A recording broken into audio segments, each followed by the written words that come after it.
First, fast, and accurate. News Channel 25, WVTT.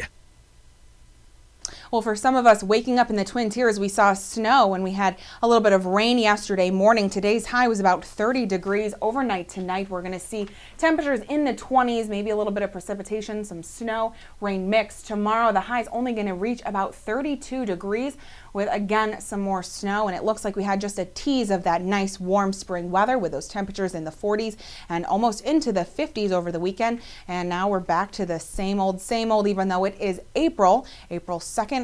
Still snow. I'll have full weather details for you later on. Global news update on WVTT.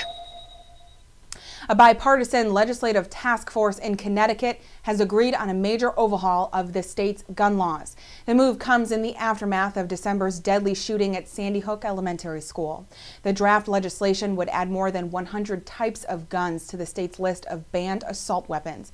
It would also limit the capacity of ammunition magazines to 10 rounds. While leaders hashed out the details on Monday, family members of those killed in the mass shooting in Newtown gathered nearby. They handed out pictures of loved ones and demanded change.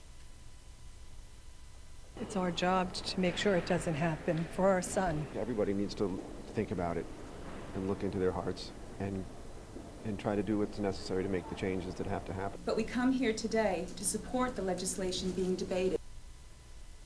Now, the legislation would immediately ban any further sale or purchase of magazines that can hold more than 10 rounds, but would allow current owners of large capacity magazines to keep them. Families of the children slain in Newtown say they'd rather see an across-the-board ban. The Connecticut General Assembly will take up the legislation when it returns to session on Wednesday. Former South Carolina Governor Mark Sanford will find out today if voters in his state still support him. Sanford is in a Republican runoff election with Curtis Botstick, a former Charleston City Council member. The winner will face Democrat Elizabeth Colbert for the open congressional seat in South Carolina's 1st District. Sanford left office after lying about an extramarital affair back in 2009. He and his then-wife Jenny divorced in 2010. Sanford is now engaged to the woman with whom he had the affair.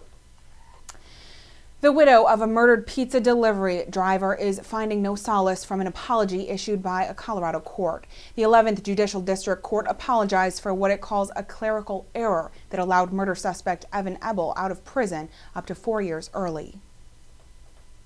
Once it's going to happen again. I mean, clerical error. Clerical error ain't going to bring my husband back. It's not going to bring Tom Clements back. It's not going to bring my children's father back.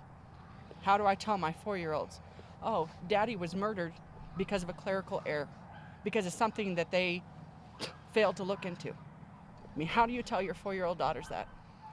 And have to go on the rest of your life knowing that this could have been prevented if somebody would have done their job and stood up and went through that paperwork before they ever released this monster into society. Outrage doesn't even touch how I felt. It doesn't even touch. Sick to my stomach.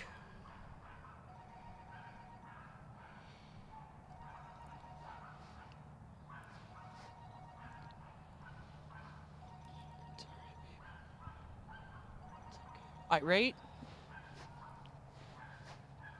How do you feel when something like this happens? I mean, really. You know, every day it's been getting worse. Every day I find something new out, and this was just the cherry on top of a really messed up month, to say the least. Investigators believe Ebel was free for a month and a half before he killed Leon's husband, Nathan, and Colorado Prison Chief Tom Clements last month. Leon worked full-time for IBM and delivered pizzas part-time to earn extra money. His widow said the night he was killed, the first day back from vacation to Disneyland with his family. Apple's CEO Tim Cook officially apologized directly to Chinese customers on Monday, 2 weeks after state media first accused the brand of unfair service practices. Apple's share price fell by more than 3% on Monday. At the center of the spat, Apple's one-year warrant on iPads, even though China requires a 2-year warranty on computers sold in country, and the use of refurbished parts in iPhone repairs.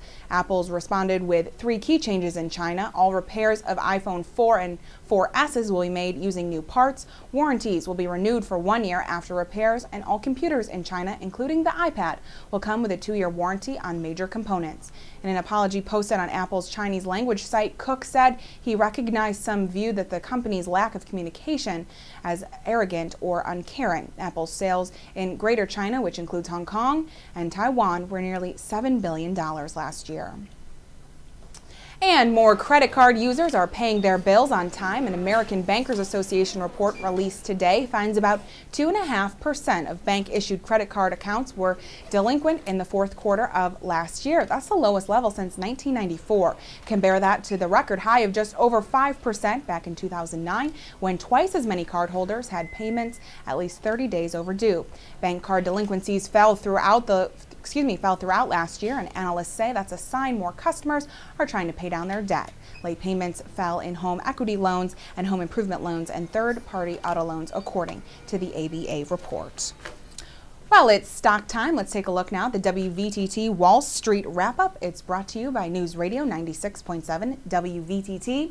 The Dow was up about 89 points to close at 14,662. The NASDAQ up about 16 points to close at 3255, and the S&P up about 8 points to close at 1570.